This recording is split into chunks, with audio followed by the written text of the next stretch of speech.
guys, Amanda here and welcome back to my channel. It's been a long time. I've been working on other things other than my channel and I really want to get back to it. One of the last videos I uploaded was my video on the many reasons why I thought Mads Mikkelsen was going to be a great Grindelwald in the new movie Fantastic Beasts: The Secrets of Dumbledore.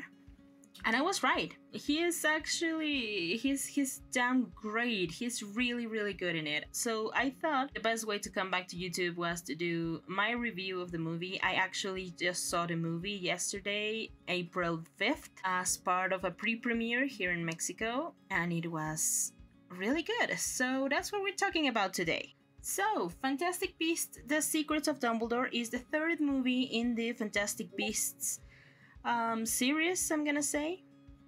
I don't know if they still intend to do 5 of these movies. I hope they do, because I really like this movie. That's where I'm gonna start. I really like this movie. I was not a big fan of Fantastic Beasts: The Crimes of Grindelwald. I thought it was a very boring movie, and Grindelwald didn't really commit any crimes in it. You know, he killed like a lizard or something. That movie had a lot of issues. Maybe I'll do a video some other time about it, because that movie is full of holes. It has more holes than a strainer, so yeah.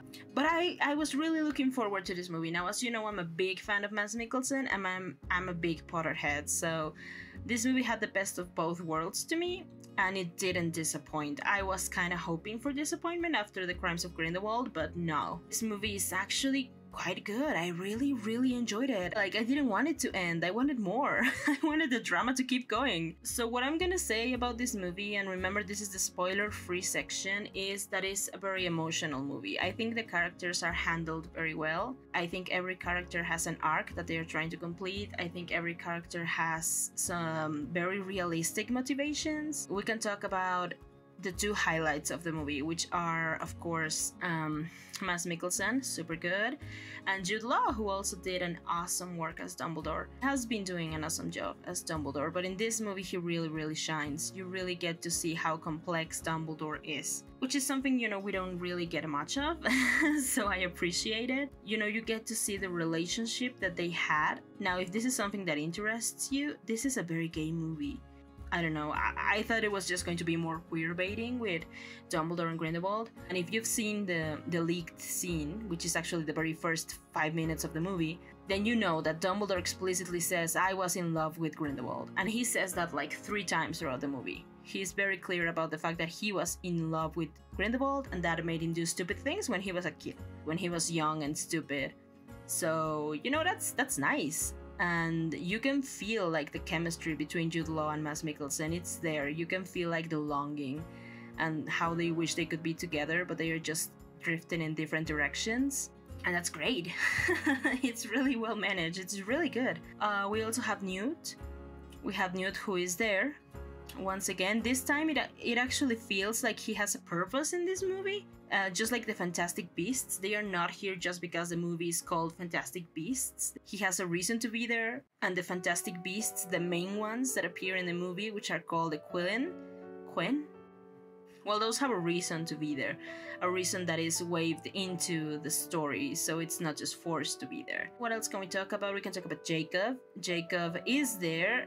I think he's just there to be, you know, the funny guy, the stress-relieving character, because everything is so dramatic, so we have to have Jacob there just being his funny, goofy muggle self and just being a stand-in for the audience, because he does the things we would want to do, like get a wand or go to Hogwarts and stuff like that. So the story is that Grindelwald wants to conquer the magical world so he can conquer the muggle world as well and reshape them in his image, which, yeah, it's a very Grindelwald thing to do, but he's trying to do it legally, so that's interesting. We get to see a lot about like politics and how the like magical high commission thing works, so that's interesting. We get to see like how they vote and how people side with either Grindelwald or the other candidates, which we don't really know much about, and I don't think we need to. They aren't really important characters, they are just there. And Dumbledore is of course trying to stop Grindelwald from doing these things, because he knows that if Grindelwald gets a hold of the world, he's gonna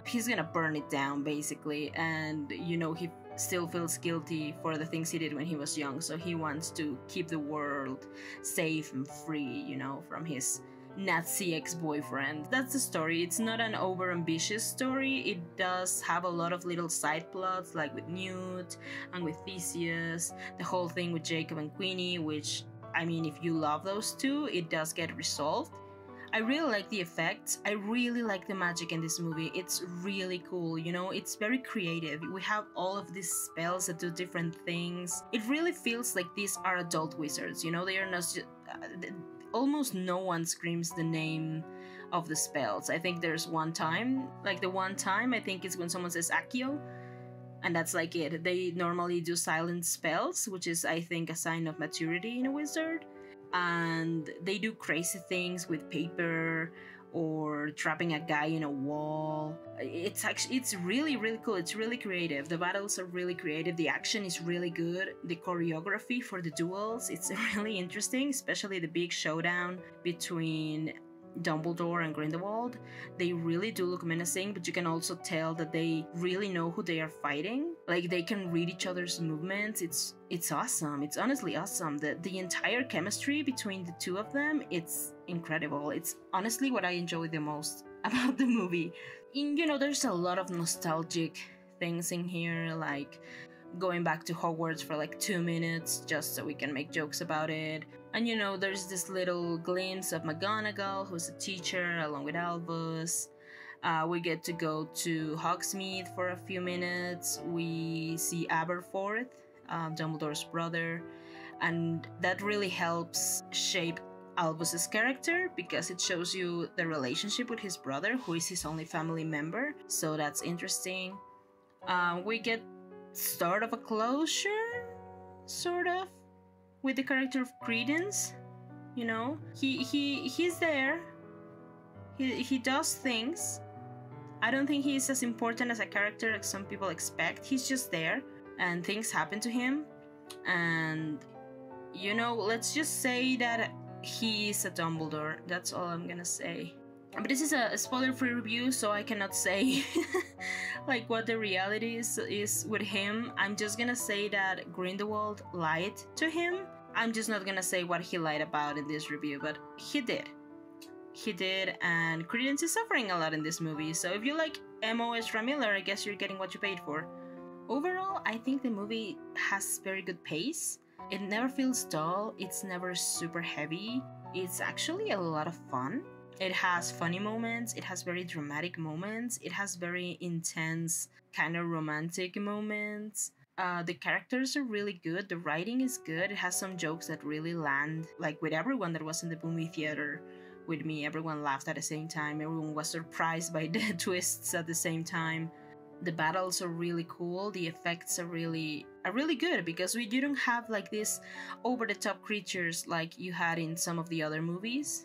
So I'm not worried that they will age horribly. And the spell, you know, they've perfected since the last Harry Potter movies, so the magic is gonna look fine in a few years. I've heard a lot of people saying that this is the first Fantastic Beasts movie that really feels like a Harry Potter movie, and I think I agree. I'm not sure I can explain my reasoning, but it is a very Harry Potter movie. It feels very magical, it feels very human. And I don't know, it's a cool movie, honestly. It's a very entertaining movie if you like magic.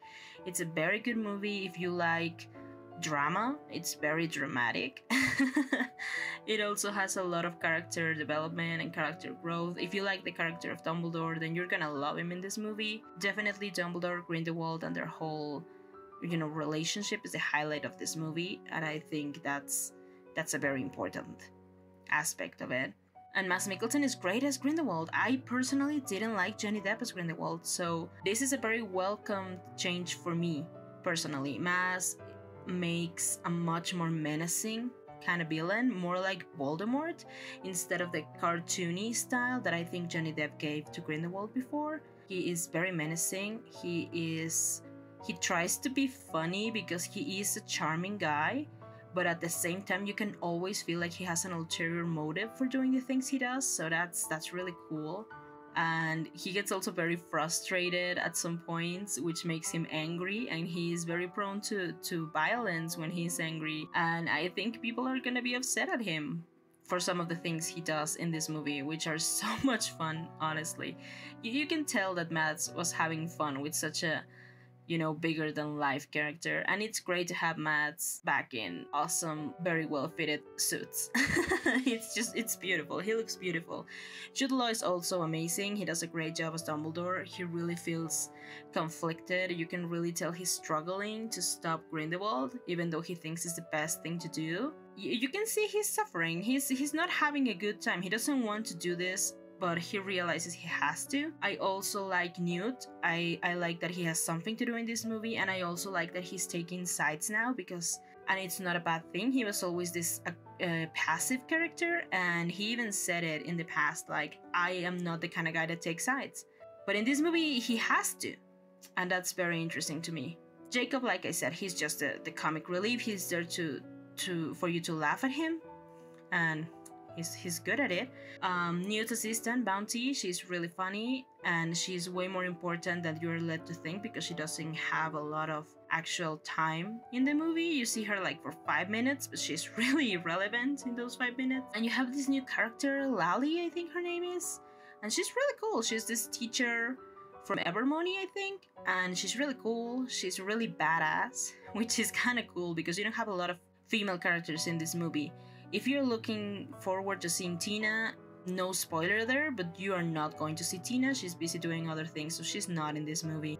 You're gonna see some of Queenie, although she has the depth of a puddle. She's not a very deep character anymore. I think Theseus and Kama are the characters that get the less development, but I also think they are the ones that are less relevant to the story, so I'm not mad about it. The music is really good, the scoring is really good, the cinematography is really cool. There are some very interesting shots, especially in the magic duels. The landscapes, that some of these castles where they are, like they are framed really beautifully. It's a visually beautiful movie.